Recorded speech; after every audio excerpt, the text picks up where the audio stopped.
रूहानी ताकतें हमारे आसपास हमेशा मंडराती रहती हैं। उनकी एक अलग ही दुनिया होती है जो वास्तविकता में तो दिखाई नहीं देती, लेकिन कुछ घटनाओं से महसूस जरूर होने लगती है। ऐसी ही एक हवेली के भूत की है। दरअसल एक पुरानी हवेली है जिसमें कई साल पहले राजा महाराजा रहा करते थे, लेकिन अब वह वीरान पड़ी है क्योंकि उन राजाओं के वारिस देश से बाहर जा चुके हैं। हवेली की हालत जर्जर हो चुकी है। अब उसे मरम्मत की जरूरत है। इसके लिए शासन के नोटिस के अनुसार संपत्ति के मालिक को सूचित किया जाता है। कुछ दिनों में पूर्व वह राजाओं के वारिस में से एक लड़की हवेली में अपने बच्चे के साथ दाखिल होती है, जो कि उस जमाने के राजा के नाती की लड़की थी। उसका नाम उर्मिला था। उसके पति की कार एक्सीडेंट में मौत हो चुकी थी। अब वह विधवा हो चुकी है, लेकिन उसके पास उसका एक बेटा है जो 8 वर्ष का है और वह भी अपनी माँ के साथ हवेली आया है। हवेली बहुत विशाल थी, इसलिए उसकी साफ सफाई के लिए कई मजदूर बुलाया गए, जिन्हें चप्पे चप्पे की सफाई करने का ठेका दिया गया। किसी को नहीं पता कि हवेली के कोने कोने में कितने खूनी रहस्य छुपे हुए हैं। उर्मिला के आने के बाद हवेली की हवा रूहानी होने लगती है। ऐसा लग रहा था मानो कोई वर्षों से इंतजार कर रहा था इस हवेली के वारिस का। एक रात उर्मिला अपने कमरे में अपने बच्चे के साथ सो रही होती है। अचानक उसके खिड़की से एक पक्षी टकराकर मर जाता है। यह घटना अपने आप में असामान्य थी। पक्षी टकराते ही उर्मिला की नींद खुल जाती है और जब वह लाइट जलाकर देखती है तो डर से चीखने लगती है, क्योंकि उस कमरे की खिड़की से एक पक्षी फंसा हुआ था और उसके शरीर से खून की बूंदें फर्श पर गिर रही थी। नजारा इतना भयावह था कि वह अपने बच्चे को उठाना नहीं चाहती थी, लेकिन उर्मिला हिम्मत करके उस पक्षी को खिड़की से बाहर फेंक देती है। लेकिन इसके बाद उसे रात भर नींद नहीं आती और वह सुबह तक जागती रहती है। दरअसल वह जानना चाहती है कि यह किसी की शरारत तो नहीं। सुबह होते ही वह अपने यहाँ काम कर रहे मजदूरों से जाकर कहती है कि रात को मेरे कमरे की खिड़की पर कोई पक्षी आकर टकराया था और तुरंत मर गया।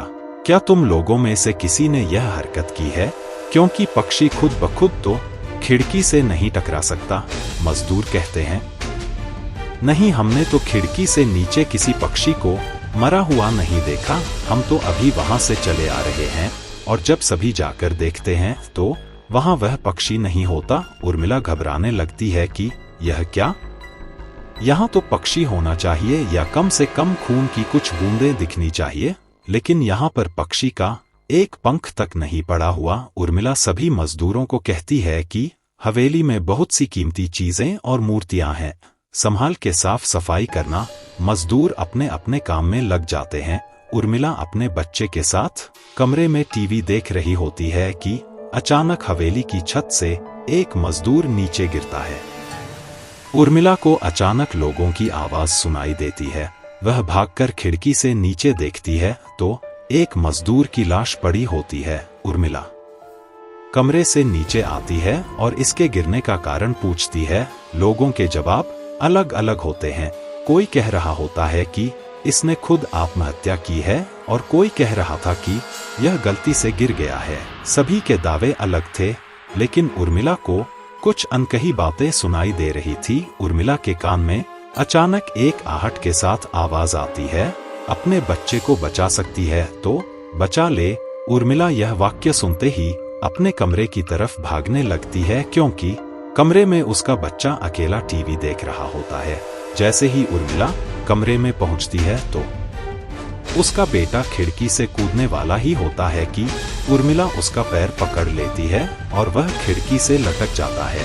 उर्मिला पूरी ताकत से उसे ऊपर खींचती है, लेकिन बच्चा फिर भी कूदने की जिद कर रहा होता है।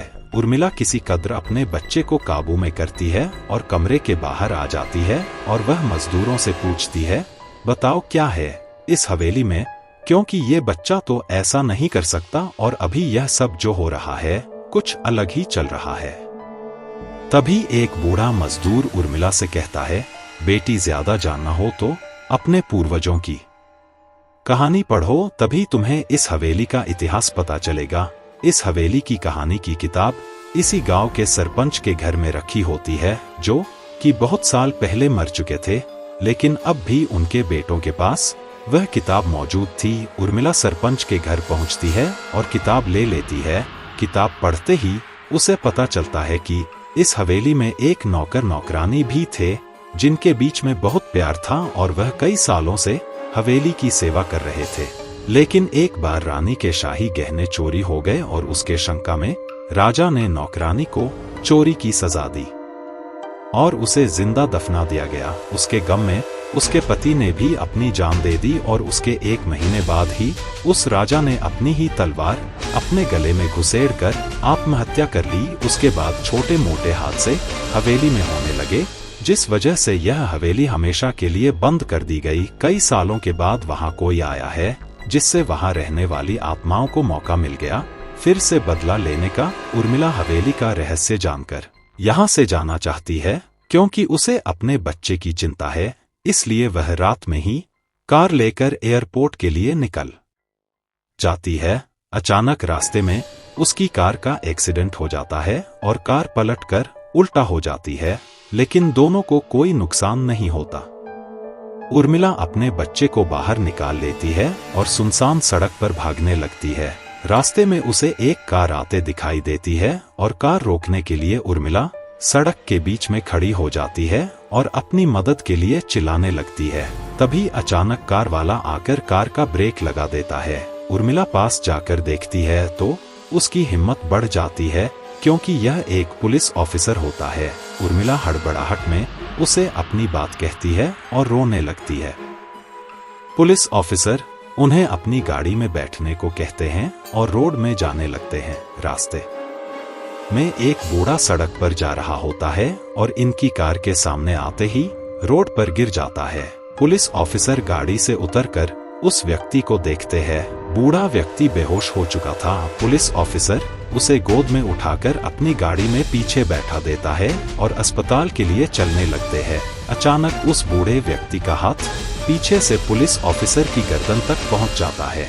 पुलिस ऑफिसर छटपटाने लगते हैं और अचानक गाड़ी का ब्रेक लगा देते हैं। गाड़ी की स्पीड कम होने की वजह से कार वहीं खड़ी हो जाती है और ऑफिसर अपनी गन निकालकर बूढ़े की तरफ निशाना लगाकर गोली चला देता है। बूढ़े की सर में गोली लगने से भी उसकी जान नहीं जाती है। महिला और पुलिस ऑफिसर दोनों समझ चुके थे कि यह कोई भूत है।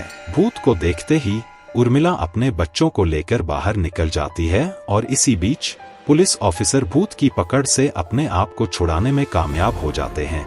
पुलिस ऑफिसर के बाहर निकलते ही तीनों बाहर रोड से भागने लगते हैं और कुछ देर भागते हुए उन्हें सड़क के किनारे जगमगाती लाइट्स दिख रही होती है। पुलिस ऑफिसर उर्मिला से कहते हैं कि मैडम, यह एयरपोर्ट है, जल्दी चलिए। उर्मिला अपने बच्चों को लेकर एयरपोर्ट के अंदर पहुंच जाती है। एयरपोर्ट पहुंचते ही उर्मिला की जान में जान आ जाती है, क्योंकि पुलिस ऑफिसर की बहादुरी की वजह से उसके बच्चे की जान बच गई थी। लेकिन हवेली में भूतिया ताकतों का आधिपत्य अभी तक बना है और इसी के साथ खूंखार भूतिया कहानी खत्म हो जाती है।